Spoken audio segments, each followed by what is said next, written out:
The school was called Woodland Elementary. It stood in a small, forgotten town surrounded by dense forests. The children there were kept isolated from the outside world. Their lives never stretched beyond the town and the woods that watched it. Our art teacher was Mr. Aldrich. He was tall and unnaturally thin, with hair as white as ash. His eyes looked like old, fogged glass, lifeless, yet always watching. No matter how hot the weather was, he wore the same black suit every day. "Children," he said one afternoon, "today, we're going to create something special." He placed a blank canvas in front of us. On it was a strange sketch. A massive serpent with the head of a woman. Her eyes were closed, but her hair writhed like living snakes. "This is not Medusa," Mr. Aldrich said, his voice echoing oddly. "This is something older. Something far more ancient." He told us to copy the image. As I began drawing the serpent's coils, a strange feeling crept over me. It felt as if the picture was moving, breathing beneath the paper. "Very good," Mr. Aldrich said, staring directly at me. "You've captured its spirit, my boy." By the end of the day, every student had their own drawing, and every single one shared the same detail. The woman's eyes were now open. "Listen carefully," Mr. Aldrich said. "This is not just a drawing. It is a bond. You've made a friend. If you're ever afraid, just look at your picture and call its name." "What's its name, sir?" a boy asked. Mr. Aldrich smiled faintly. "Only the one who summons it knows." I put my drawing into my bag. On the way home, I noticed something terrifying. In my friend Tommy's picture, the woman's eyes were following me. That night, I heard a sound in my room. A soft, slithering sound. I pulled the drawing from my bag. Her eyes were wide open, and they wouldn't stop staring. "I didn't call you," I whispered, trembling. A voice came from the paper. A mixture of a woman's whisper and a snake's hiss. "But your thoughts did. You were afraid." The next day, Tommy didn't come to school. Then another child disappeared. And another. The police investigated, but they found nothing. Except one thing. In every missing child's room, their drawing was found completely blank. Mr. Aldrich still taught art class. But now, he only gave us black and red paint. "The colors of blood and night," he said. Then came the night I decided to end it. I carried my drawing to the stove. As I held it near the fire, a voice hissed, "If you burn me, your friends will never return." I turned the picture over. Written on the back, in Mr. Aldrich's handwriting, "Only the creator can destroy the image. And when the image dies, so does the creator." I grabbed the phone to call the police. But serpent-like strands burst from the drawing and wrapped around the wires. "You are part of me now," the voice said. "And I won't let you go. Until I have everyone. Soon." I was the only one left. I went back to the school. Mr. Aldrich sat alone in the art room. Our drawings spread across his desk. "You've come," he said, without looking up. "You're the last one. Why did you do this?" I demanded. He turned slowly. His eyes were now the same as the creature's. Empty, merciless. "I did nothing," he said calmly. "I only showed the way. It was your fear. Your loneliness. That gave it life. In every age, there are children who give shape to their fear. And that shape consumes them." He lifted his own drawing. Inside it, the creature was made of all the missing children. Their bodies twisted together like one endless serpent. "Now," he whispered. "It's your turn." A hand reached out of the picture toward me. The doors slammed shut. Then I felt heat in my bag. My own drawing. The woman looked at me and spoke. "You created me. You can stop me." "How?" I cried. "Finish the drawing." I cut my hand and drew a circle with my blood. The serpent biting its own tail. A scream tore through the room. Mr. Aldrich's picture began to burn. "No," he shrieked. "Centuries of work. Centuries." I threw my drawing into the fire. With every flame, a child appeared. Tommy, Sarah, all of them. When the fire died, Mr. Aldrich was gone. Only ashes remained. On the floor lay an old, yellowed picture of a young boy drawing a serpent. Today, I am an art teacher. But I never let my students draw frightening things. Especially snakes. Because sometimes, late at night, when the wind passes through the forest, I swear I hear a hiss. And I rush to check my drawings. To make sure none of them are watching me. And sometimes, when I look into the mirror, I'm afraid my eyes might become the same ones I drew that day. Because what you create from your fear never truly leaves you. It only waits for you to grow weak, for you to forget. And then it comes back. One evening, as I was finishing the library's closing routine, I noticed a book in the basement section that didn't belong where it was. It was old, bound in cracked leather. No title, no author. The moment I picked it up, a strange warmth spread through my hands. I opened it. On the very first page was a drawing I knew far too well. A serpent with the head of a woman. My heart dropped. I tried to close the book, but something slipped out and fell to the floor. A loose page. A fresh hand-drawn sketch. Ink still dark and wet. Written beneath it were 3 words. She has returned. The lights in the library began to flicker. One of the lamps exploded with a sharp crack, and the room fell into darkness. Only moonlight from the windows guided the aisles. Then I heard it. That sound. That familiar hissing. You thought you escaped. I saw movement between the shelves. Something long, thin, sliding through the shadows. You didn't kill me, the voice whispered. You only sent me away. And now, I've found a new path. The glass doors of the library opened by themselves. Outside, on the empty street, stood a black car. Its headlights were on, but they didn't give off light. They pulled darkness toward them, as if swallowing the night. A figure sat in the driver's seat. Tall, thin. He turned his head. Mr. Aldrich. But not the man I remembered. His eyes were completely black now. His skin was stained yellow, like old, rotting paper. You burned your drawing, he said. His voice was no longer human. It was many voices layered together. I heard Tommy. Sarah. Every child I had saved. But you made a mistake, the voices said. You poured a piece of your soul into it. And that piece is free now. The car door opened. On the front seat was a stack of drawings. Every one showed the same creature, drawn differently each time. In one of them, the woman's face was mine. That's impossible, I whispered, stepping back. I stopped you. You stopped a shape, Aldrich replied. But fear? Ideas? They never die. He gestured toward the library. Every story ever written, every image ever drawn. They aren't just ink and paper. They are doors. And I've learned how to open them all. Inside the library, books began falling from the shelves. They opened midair. From their pages, black ink spilled out, floating, twisting, gathering together, forming something new. Footsteps echoed from the stairs. Emma, the new librarian.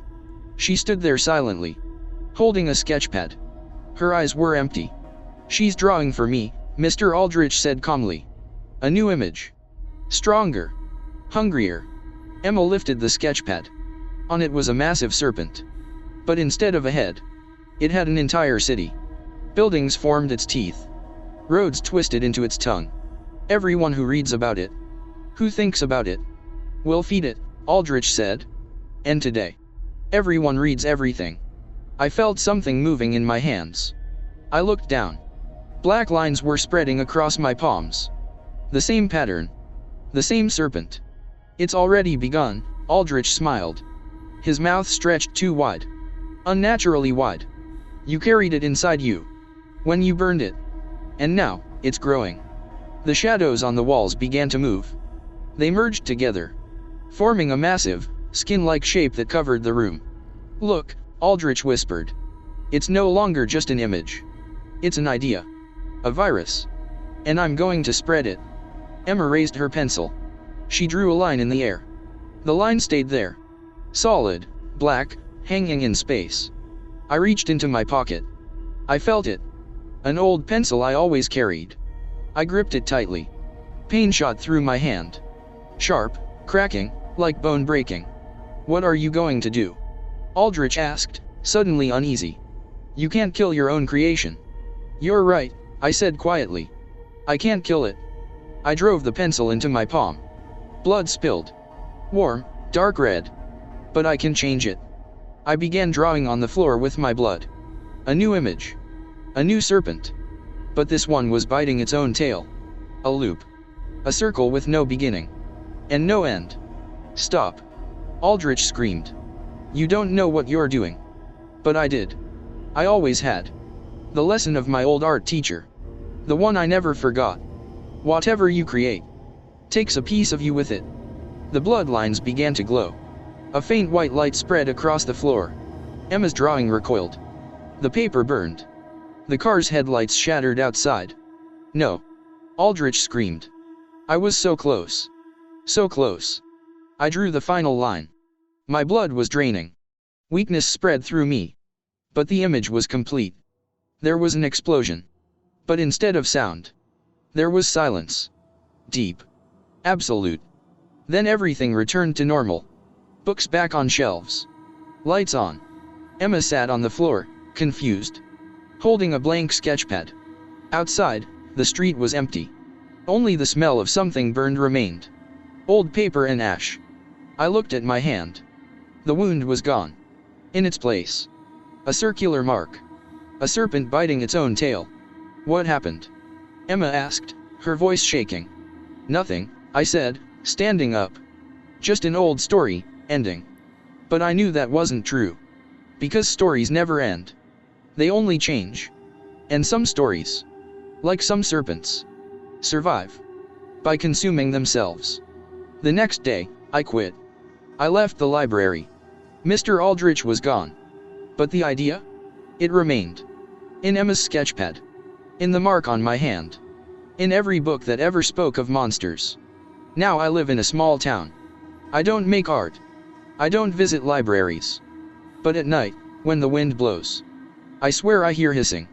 And sometimes, I see shadows moving on my walls. Forming a pattern.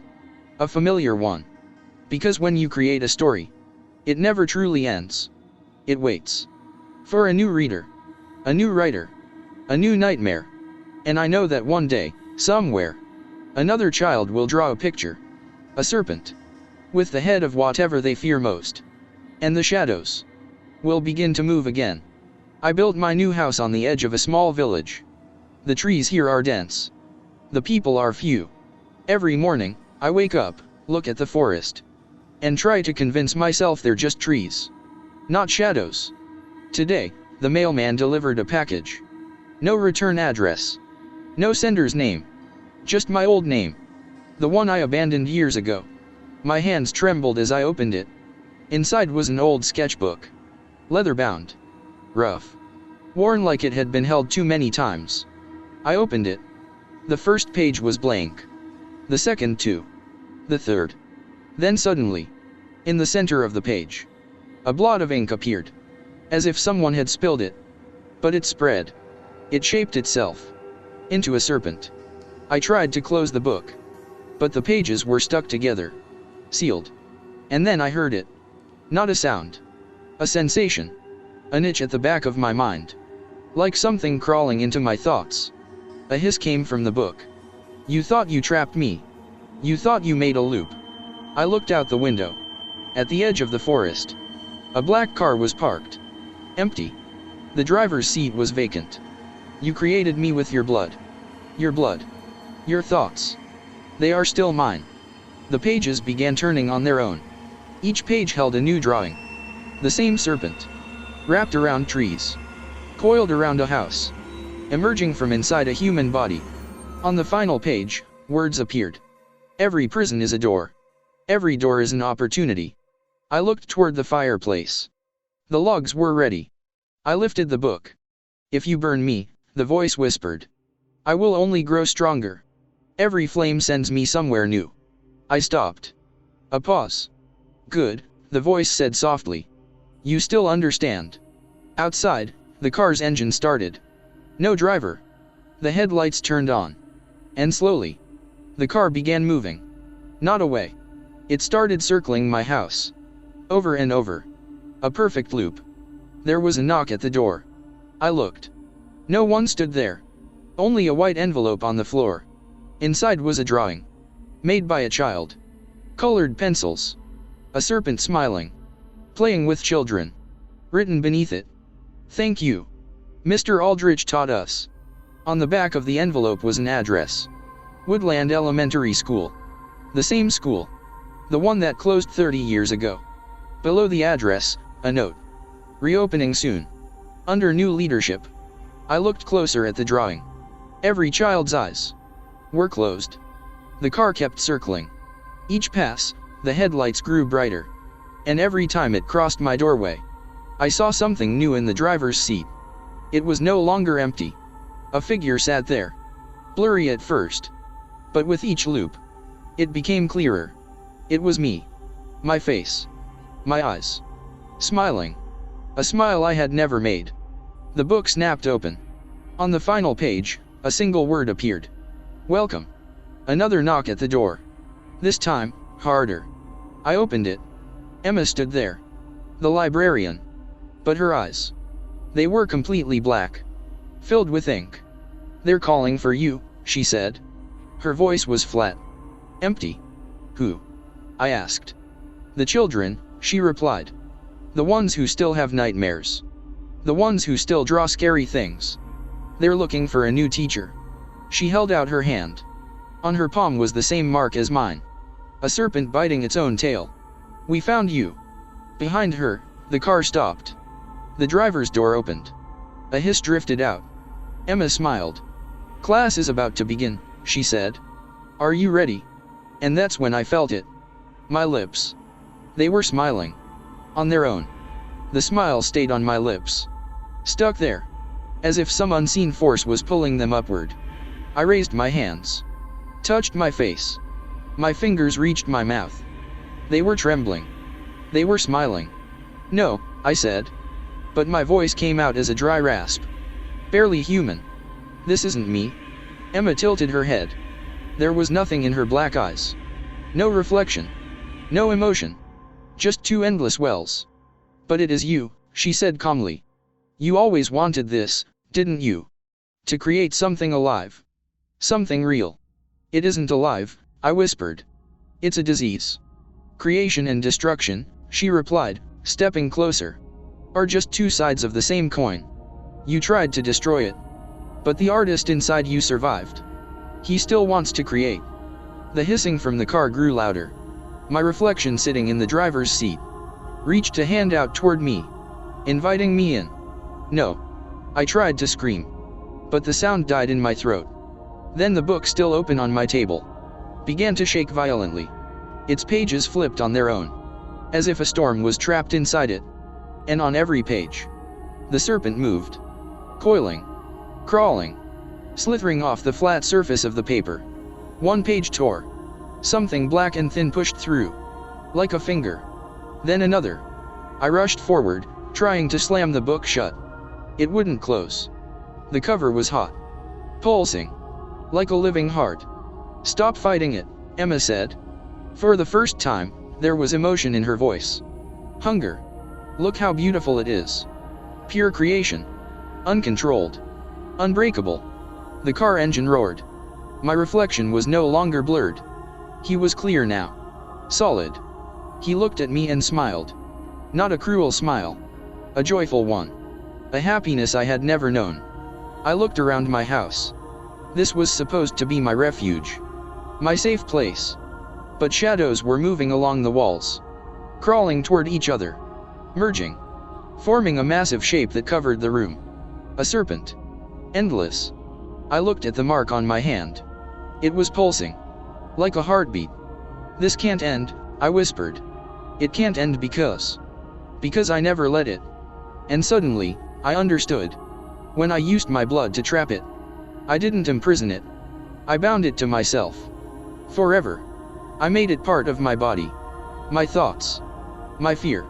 Yes, Emma said softly, as if reading my mind. Now you understand. You can't be separate from it. Because you are its creator. So, I'm part of it. No, she said, shaking her head. A faint spark lit her black eyes. You're the seed. And now the seed is ready to grow. A burning sensation spread across my chest. I tore open my shirt. Black lines were spreading across my skin. The same pattern. The same serpent. But this time, it was growing outward. Like a plant breaking through flesh. The car door swung open. My reflection stepped out. With every step toward me, He became more real. More solid. "You've been running from yourself," he said. His voice was mine. But calm. Confident. "You changed your name. Your city. Your life. But you can't escape yourself." The lines reached my neck. "And now your art has come back," he continued. "To claim what belongs to it." From the book, the black fingers became a hand. Then a wrist. Then an arm. I turned toward the kitchen. The knives. I needed a knife. "Don't," my reflection said calmly. "That won't work. You were born from blood," he added. "You can't kill me with blood." But I ran. I opened the drawer. Knives gleamed under the light. I grabbed the largest one. "Fine," my reflection said. His voice now sounded like Mr. Aldrich's. "If you want to kill me, do it properly." My hand trembled. I looked down at my chest. The serpent covered it entirely now. Pulsing. In rhythm with my heart. "Do it," he said, exposing his chest. "And see what happens." I drove the knife forward. Not into him. Into myself. Straight into my chest. Into the center of the pattern. Pain exploded. White. Blinding. But with it, silence. The car engine shut off. The hand from the book froze in midair. Ink streamed from Emma's eyes like tears. And my reflection began to fade. "What did you do?" he asked, stunned. "I cut the seed," I gasped. Blood poured from my chest, warm, greedy. "If I'm part of it, then I can cut myself out of it." I twisted the knife inward. Inside my own body. Tearing the serpent from my flesh. Screams erupted everywhere. From the book. From the car. From Emma. All the same scream. One shared pain. My reflection shattered into smoke. The car decayed into rust. The book burned from the inside. Its pages turning to ash. I collapsed. Blood spread beneath me. But the pattern. It was dying. The black lines faded. Disappeared. The last thing I saw was Emma. She fell to her knees. Her eyes were normal again. She was crying. "I'm sorry," I said. Or maybe I only thought it. Then everything went dark. I woke up in a hospital. A week later. The doctors said I'd attacked myself. Severe psychological trauma. Emergency surgery. I survived. When I lifted the bandage on my chest, there was only a normal scar. No pattern. No serpent. Emma visited me. She remembered nothing. Only finding herself outside my house. Then the ambulance. I said nothing. Today, I live in a new city. A new house. My chest hurts constantly. The doctors call it phantom pain. A trick of the mind. But I know better. Because when I sleep, I dream. I dream of a dark room. A table. A piece of paper. And a hand. My hand. Holding a pencil. Drawing. One line. Then another. An eye. Then another. I try to scream. I try to stop it. But my hand doesn't stop. It keeps drawing. Forever. Because some creations never die. They only wait. Inside their creator. I started taking sleeping pills. They brought a deep, dreamless sleep. No nightmares. No visions. Just an empty, silent darkness. The doctor warned me. Addiction. Side effects. I didn't listen. Darkness was better than dreams. Then one night. The bottle was empty. I called every pharmacy. Every hospital. Without a prescription, no one could help. The night grew heavier. I tried to stay awake. Coffee. Cold water. All the lights on. But eventually, my eyes closed. The room was the same. Dark. Empty. Only a table. A sheet of paper. And a pencil. My hand began to move. Fast. Violent. This wasn't a snake. It was something else. More complex. More disturbing. In the dream, I saw myself. My soul, my awareness. Standing in the corner. Forced to watch. My own body moving without my will. "Stop," I begged. "Please, stop." My hand froze. The pencil fell. Slowly. My head lifted. My eyes in the dream. Looked directly at me. And it smiled. Not the cruel smile from the car. This one was different. It was sad. In pain. You tried to kill me, the voice said. It was my voice. But cracked. Like something crying from deep inside. I saved myself, I said. Yes, it replied. But you left me inside you. Incomplete. Broken. And now. I'm in pain. I looked at the drawing. It was unfinished. A mess of meaningless lines. Like a beautiful statue shattered into fragments. Finish me, my dream body said. Complete what you started. How? I whispered. Set me free. Give me a life. Or give me a complete death. This middle state. This is torture. I stepped closer to myself. I picked up the pencil. It was my hand holding it. But it felt heavier. Older. What you create never truly disappears, the voice said. It only changes. So change me. Turn me into something else. I looked at the paper. The lines were moving now. Connecting. Reshaping. Hurry, the voice pleaded. Before I decay further. Before I hurt you more. I placed the pencil down. And I began to draw. I didn't draw a snake. I drew a bird. A bird meant to fly. Broken lines joined like mended bones. Fragments became form. My hand moved faster. And slowly. The pain in the voice faded. Thank you, it whispered. This is better. The bird was complete. Beautiful. Detailed. Its wings spread wide. Ready for flight. Now, the voice said faintly. Let me go. I lifted my hand. I tossed the paper into the air. And the bird stepped out of it. It flew around the room. Light shimmered from its wings. With every circle, it grew smaller. Farther away. The last time it passed me. It looked straight at me. Its eyes. They were mine. Then it vanished. I woke up. Morning light filled my room. I was in my bed. The pain in my chest was gone. I stood before the mirror. Lifted my shirt. The scar was still there. But around it. Faint new lines. Like the outline of wings. Or maybe. Just a scar. I smiled and said. Maybe. Today, I make art again. But I only draw birds. Birds that fly. Birds that are free. Sometimes, when I finish a piece, I feel like it's watching me. And smiling. I smile back. Because now I understand. Every creation carries a piece of its creator. And sometimes, that piece needs to change. To heal. To be free. I still dream at night. But now, I dream of birds. And they are beautiful. Today, I was painting another bird. White paper. Blue and green wings. Poised to fly into the sky. The pencil rested in my hand. These days. It feels light. Not heavy. Sir, this is beautiful. I turned around. A boy stood behind me. 12, maybe 13. A new student in my art class. There was a light in his eyes. The same light I once had. The spark born from the need to create. Thank you, Tom, I said. Sir, can I ask you something? Of course. He opened his sketchbook. And my breath stopped. It was a snake. Thin. Intricate. Every dark scale carefully detailed. But its head. It wasn't a woman's. It was a boy's. My face. The way I looked 30 years ago. Why, my voice trembled. Why did you draw this? I had a dream, Tom said. A man came to me. He asked me to draw this. He said, you would recognize it. I looked closer. Beneath the drawing, faint words were written. Every story ends. But every ending begins a new one. When did he come to you? I asked. Last night, Tom said quietly. But he wasn't a man. He was a bird. A bird with human eyes. Your eyes.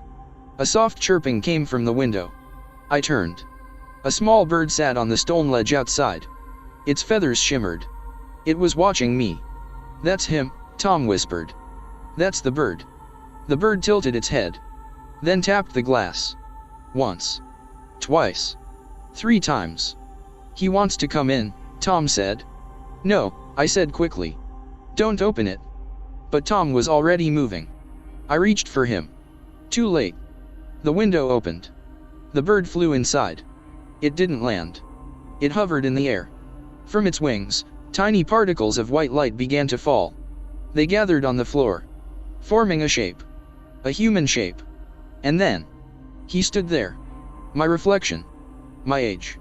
My eyes. But his face was calm. At peace. We meet again, he said softly. Without each other, we were incomplete.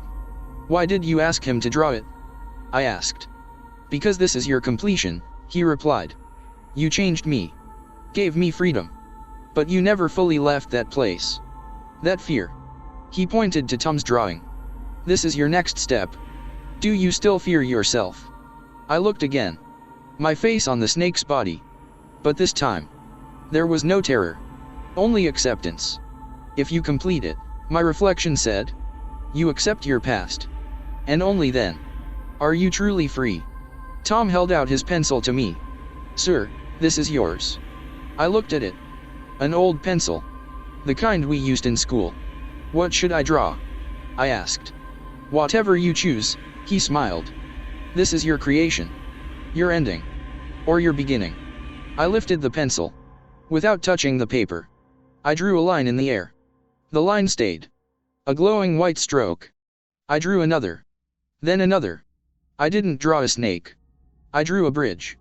A bridge connecting two sides. My reflection smiled. Well done. He began to fade into light. This was my final visit. Now I am free. And now, so are you. Wait, I said. Where are you going?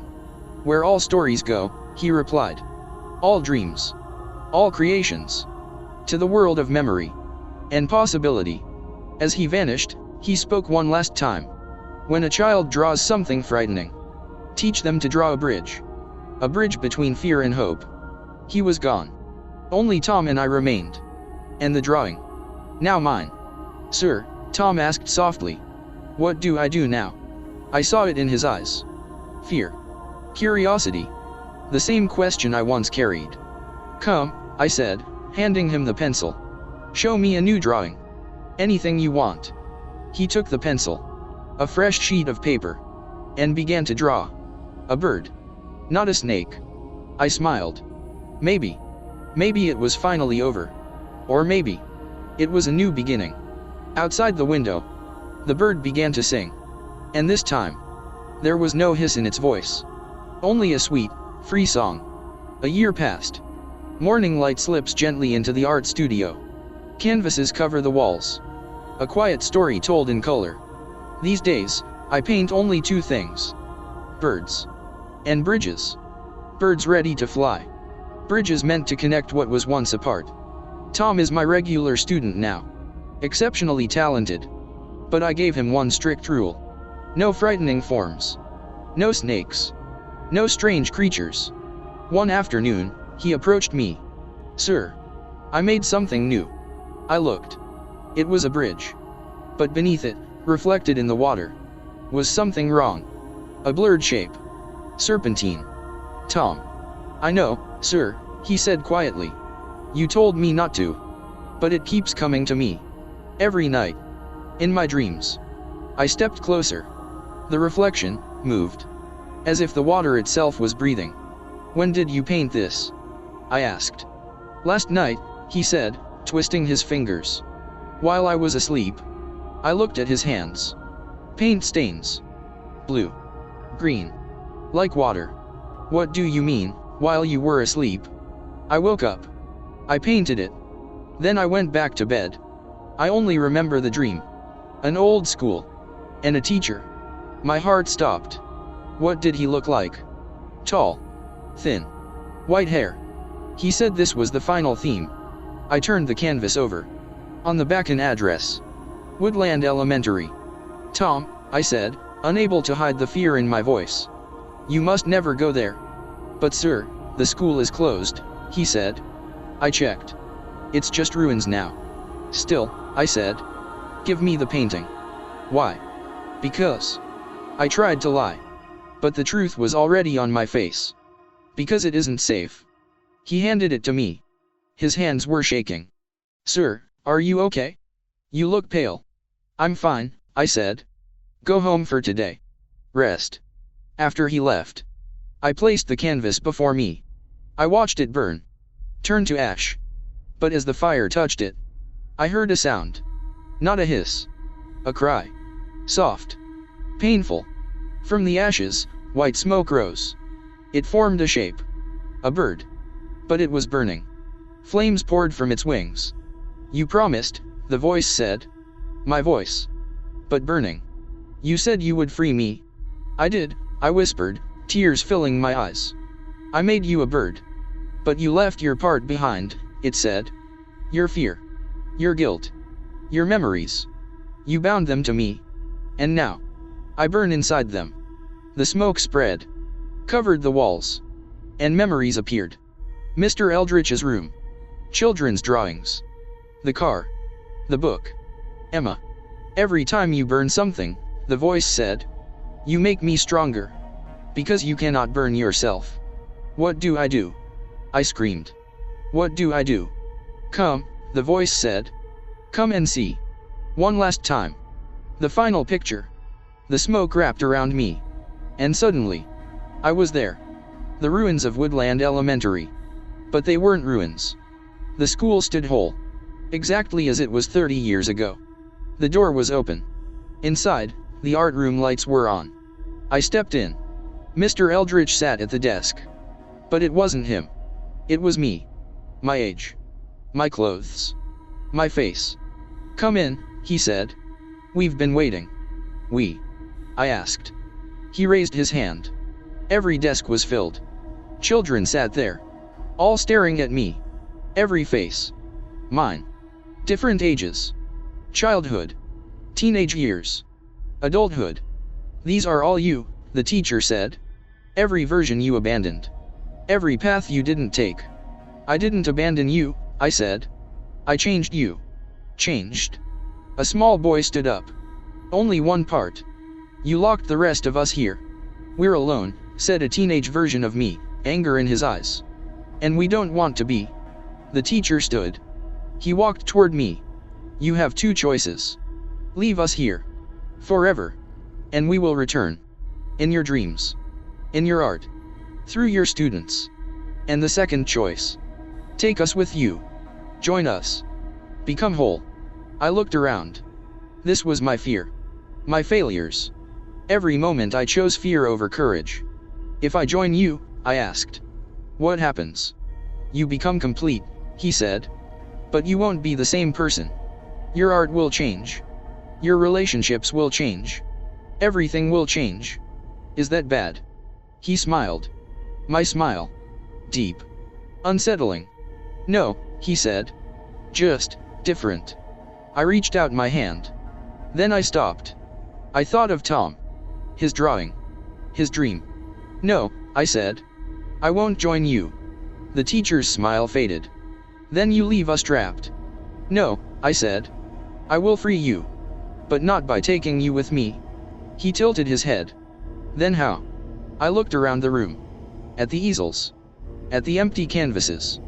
And I knew. I picked up the canvas. I picked up the palette. I'll give you a new place, I said. A place where you can be free. Without hurting me. I drew the first line. Blue. Deep blue, like the sky. Then another. Green.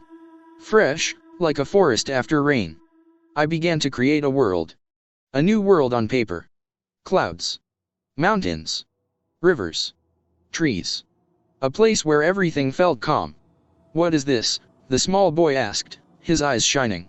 This is your home, I said. A home I made for you. With every stroke of color. One child in the room disappeared. They didn't vanish. They became part of the painting. One became a tree. Another, a bird. Another, a cloud. I looked toward the teacher. And suddenly, my eyelids felt heavy. Painfully heavy. I couldn't open them. I didn't know where I was anymore. Was I still in my studio? With the smell of burning canvas in the air? Or was I standing on the cold, broken floor of the ruins? Good, a voice said. You've made your choice. I opened my eyes. I was lying on the floor of my studio. In front of me was the canvas. The burned one. But now, it held the painting I had made. Mountains. Rivers. Birds. Exactly as I had painted them there. But something was different. At the center of the image, there was a small snake. Thin. Quiet. resting on a tree branch, soaking in the warmth of the sun. Its eyes were closed. And if a snake could look peaceful, it was. Tom was kneeling beside me, panicked. "Sir, are you okay? You collapsed." I called an ambulance. "No," I said, trying to sit up. "I don't need one." "But, you were talking," he said nervously. "What did I say?" "You kept saying, 'It's over. Everything is okay.'" I touched my chest. The scar. Now nothing more than a faint mark. I tried to stand. Tom helped me up. "Tom," I said. "The drawing you made, the one I burned. Can you draw it again?" He blinked. "Why?" I pointed to the canvas. "Because I want you to really see." He stared. At first nothing. Then his eyes widened. "Oh. Yes. It's beautiful." "Yes," I said softly. "It is." A month later. I'm preparing for a new exhibition. It's called Transformation. Birds. Bridges. And new forms. Trees touching the sky. Rivers that seem to sing. Mountains that feel like they remember things. And in every painting, if you look closely, there's a small snake, sleeping in a bird's nest, hidden behind tree bark, resting on a mountain peak. Always asleep. Always peaceful. Tom is my assistant now. He builds the frames. "Sir," he said one day, "I had a dream." My hand paused. "What kind of dream?" "A teacher," he said. But he was smiling. And around him, children were making art. Laughing. I let out a breath I didn't realize I was holding. "That's a good dream." "Yes," he smiled. "It really was." That evening, as I prepared the gallery, there was a knock at the door.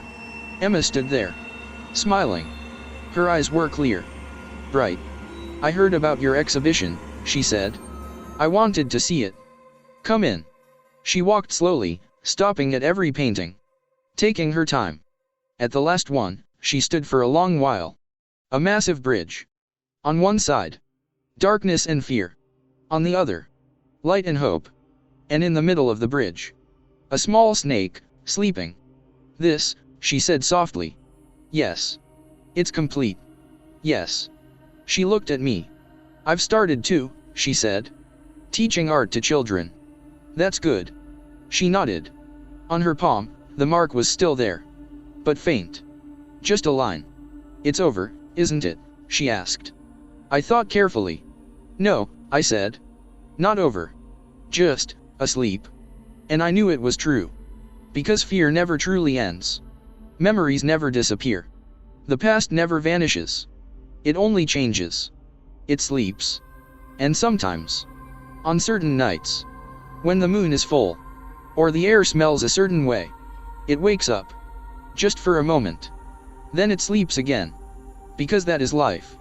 A bridge between fear and hope. A bridge between past and present. And all of us. We are those small snakes. Sleeping in the middle of that bridge. Sometimes dreaming. Sometimes waking. But always. Always on the bridge. When the final image was complete, an unnatural silence settled over the studio. Emma was gone, yet the warmth of her smile still seemed to float in the air. Tom was fitting the last pieces into their frames. "Sir, the exhibition is tomorrow," he said, his face a mix of exhaustion and excitement. "You seem calm." I nodded. I looked down at my hands. Paint stains that never fully disappear. They no longer frightened me. They were proof that I had created something. "We've done good work," I said. He smiled and nodded. Night deepened. I sent Tom home. Now it was just me. And my paintings. Moonlight spilled through the window, draping every canvas in a soft silver veil. I walked past them one by one. Every painting was a story. Every story was a battle that had somehow transformed into peace. The final painting, the bridge, glowed in the moonlight. I stepped closer. In the center of the bridge, the serpent. Its eyes were open. I stopped breathing. That wasn't possible. I had painted it myself. Its eyes were closed. But now it was looking at me. There was no fear in its gaze. No anger. No hatred. Only a deep, quiet knowing. As if an old friend had returned. "You," I whispered. The painting made no sound. But I felt the words. Not in my heart. Not in my mind. In my bones. As if they had always been there. As if they had always been part of me. I raised my hand toward the canvas. Just as my fingers were about to touch it, a voice spoke from behind me. "This is remarkable." I turned. A man stood in the doorway. Tall. Thin. White hair. But he was not Mr. Eldritch. Age lined his face, yet his eyes. His eyes were human. Tired. Ancient. But human. "You," I began. "I am not there anymore," he said, his voice rough. "You already know that." "Then who are you?" "Like you," he said, stepping into the studio. Another one, who tried to stop his fear. He opened his coat. On his neck was a deep scar. Shaped like a burning tree. "I tried to kill it with fire," he said. "I burned my home. All my paintings. This is the only one that survived." He pulled a charred, old photograph from his inner pocket. It showed a tree. From its branches hung clusters of serpents. Each serpent wore a different human face. "I thought I would die," he said softly. "But I didn't. None of us do. We only change." "Why are you here?" I asked, my body tense. "Because you did what I could not," he said, gesturing toward my exhibition. "You didn't just destroy it. You transformed it. You could have done the same." He shook his head. "No. I didn't have the courage. I wanted destruction. Only destruction. Even my own. But destruction is never final." He placed the photograph on the table. "Put this in your exhibition." "Why?" "So people can see," he said. "That the journey never ends.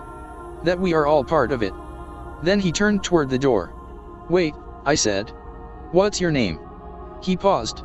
For a brief moment, Mr. Eldritch's face flickered across his own. That same mysterious smile. Those same deep eyes. Then it vanished. "Name," he said. "We all have the same one. Artist." And he was gone. I turned back to the painting. The serpent's eyes were still open. I placed my fingers on the canvas. And I felt it. A heartbeat. Soft, but unmistakable. Not from the painting. From inside me. As if another heart had begun beating alongside my own. I inhaled deeply. And smiled. Exhibition day arrived. People came. They praised. They questioned. "Why does the serpent appear again and again?" a woman asked. "Because it never leaves," I replied. "We only let it sleep." A boy perhaps 10 years old stood before one painting for a long time. "What is it?" I asked gently. "This," he said. "It's what I see in my dreams." "What kind of dream?" "A giant serpent, crawling through my school hallway," he whispered. "But in this painting, it's asleep."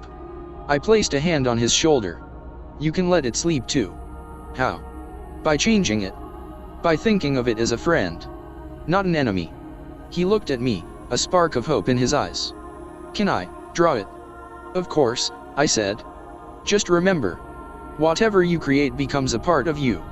So create something good." He smiled and nodded. That night, after the exhibition ended, after everyone had left, I stood alone again. I looked at the burned photograph the stranger had left behind. I picked it up. And I felt it. Life. Weak. Unsteady. But life. I lifted my brush. Added fresh color. I painted the tree green. Then flowers. Then birds. And as I painted, the faces of the serpents changed. Fear softened into peace. Anger melted into calm. When I finished, the image was transformed. A tree full of birds. And beneath it, a small serpent, asleep, listening to their song. I hung it on the wall. The final piece. Then I stepped outside. Night. Stars glittered above. I breathed in the cool air. And I felt it. Inside me. The serpent. Asleep. Peaceful. Silent. And I knew. It wasn't over. It would never be over. And that was okay. Because inside all of us, something sleeps. And sometimes, just sometimes, it wakes up. To remind us that we are alive. That we fear. That we hope. And then, it falls asleep again, leaving us to walk our path.